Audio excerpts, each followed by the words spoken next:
Lawrence Raghava నాకు దాదాపుగా 2.5 దశాబ్దాలు బట్టి తెలుసు. 'ముఠా మేస్త్రి' సినిమాలో ఒక సాంగ్‌లో ఎక్కడో గ్రూప్ డాన్సర్స్‌లో అది మూడో వరుసలో తను ఉండి చేస్తాడు. ఆ సమయంలోనే అతని ప్రత్యేకతను, అతని స్టైల్‌ని నేను ఆ రోజే గుర్తించాను. అండ్ ఆ రోజు నుంచి అబ్జర్వ్ చేస్తూ ఉన్నాను. 2 సంవత్సరాల తర్వాత 'ఆంటీ' అనే ఒక సినిమాలో తను ఫస్ట్ టైం కోరియోగ్రాఫ్ చేశాడు. చిన్న సినిమా కానీ ఎందుకో ఆ సాంగ్ నాకు బాగా గుర్తుండిపోయింది. ఆ తర్వాత నేను 1995 హిట్లర్ చేసే సమయంలో ఒక సాంగ్ అతని చేత కంపోజ్ చేయించుకుంటే బాగుంటుందని అతనికి కోరియోగ్రాఫర్గా అవకాశం ఇచ్చాను. అది 'అబిబ్బి' అనే సాంగ్, నేను రంభ.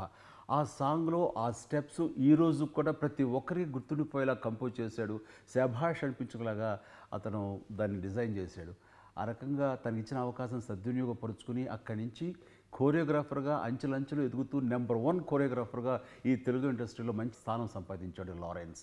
ఆ తర్వాత నేను చూస్తుండగానే ఒక కోరియోగ్రాఫర్గా, ఆ తర్వాత ఒక కథకుడుగా, దర్శకుడుగా, నటుడిగా, ఈ రోజున ఒక నిర్మాతగా కూడా అంచెలంచెలుగా ఎదుగుతూ ఈ రోజున ప్రతి ఒక్కరు కూడా వావ్ లారెన్స్ అనే స్థాయికి ఎదిగాడు.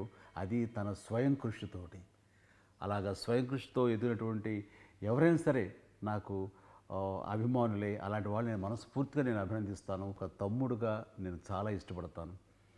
అండ్ ఈ రోజున 'కాంచనా 3' కాంచనా సీక్వెల్గా వస్తున్నటువంటి 'కాంచనా 3' ఈ రోజున రిలీజ్ అవ్వబోతోంది. ఈ శుభ సందర్భంలో అతనికి నా హృదయపూర్వక అభినందనలు. గత సినిమాల్లాగానే ఈ సినిమా కూడా విజయాన్ని చవిచూస్తుంది అంటలో ఎలాంటి సందేహం లేదు. ఖచ్చితంగా విజయం సాధిస్తుంది. ఆ రకంగా మరొక కలికితురాయి అవుతుంది లారెన్స్ కెరీర్లో.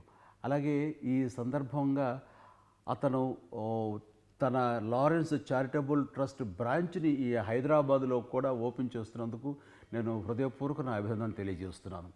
ఇప్పటికే ఈ ట్రస్ట్ ద్వారా చెన్నైలో దాదాపుగా 200 మంది పిల్లలకు తను విద్యని అందిస్తున్నాడు ఉచితంగా. అదేవిధంగా ఒక 150 మంది పిల్లలకు హార్ట్ ఆపరేషన్ చేసి వాళ్ళకి జీవితాన్ని ఇచ్చాడు. ఒక 60 మంది పిల్లల దాకా తను పూర్తిగా అడాప్ట్ చేసుకుని వాళ్ళ బాగోగులు తనే చూస్తున్నాడు. ఇలాగా ఎన్నో రకాలుగా చిన్నపిల్లలని బాగోగులకి ఆ ట్రస్ట్ ద్వారా వచ్చేటటువంటి ఆ మొత్తాన్ని వినియోగిస్తూ చాలా అద్భుతమైన సేవలు చేస్తున్నాడు. అదేవిధంగా అదే రకం సేవల్ని ఇటు హైదరాబాద్లో కూడా కొనసాగించాలనే ఉద్దేశంతో అతను ఈ సందర్భంగా ఈ ట్రస్ట్ను ప్రారంభిస్తున్నటువంటి శుభ సందర్భంగా నేను దాన్ని వెల్కమ్ చేస్తూ నా హృదయపూర్వక అభినందనలు తెలియజేస్తున్నాను.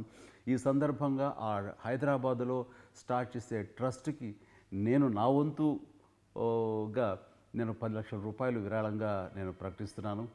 అండ్ లారెన్స్ ఇంత తనకున్నంతలో ఇలా ప్రజాసేవ చేయటం కానీ, ఈ కళాసేవ చేయటం కానీ, ఇలాగా అంచెలంచెలుగా తన స్వయం కృషితోటి అభివృద్ధిలోకి రావటం, ఎంతోమందికి స్ఫూర్తిగా తను నిలబడటం చూస్తుంటే శభాష్ అని అనిపిస్తుంటుంది. అండ్ లారెన్స్ లాంటి వాళ్ళు రావాలి, లారెన్స్ చూసి ఇన్స్పైర్ అయ్యి మరెంతోమంది ఇండస్ట్రీలో రావాలి. అలాంటి వారికి ఒక సెంటర్ ఆఫ్ అట్రాక్షన్ అంటే ఒక స్ఫూర్తి ప్రదాతగా ఉన్నందుకు నేను మనస్ఫూర్తిగా లారెన్స్ని అభినందిస్తున్నాను, ఆశీస్సులు అందజేస్తున్నాను. I wish him all the best. ఈ 'కాంచనా 3' కూడా పెద్ద హిట్ అవ్వాలని మనస్ఫూర్తిగా కోరుకుంటున్నాను. God bless you Lawrence.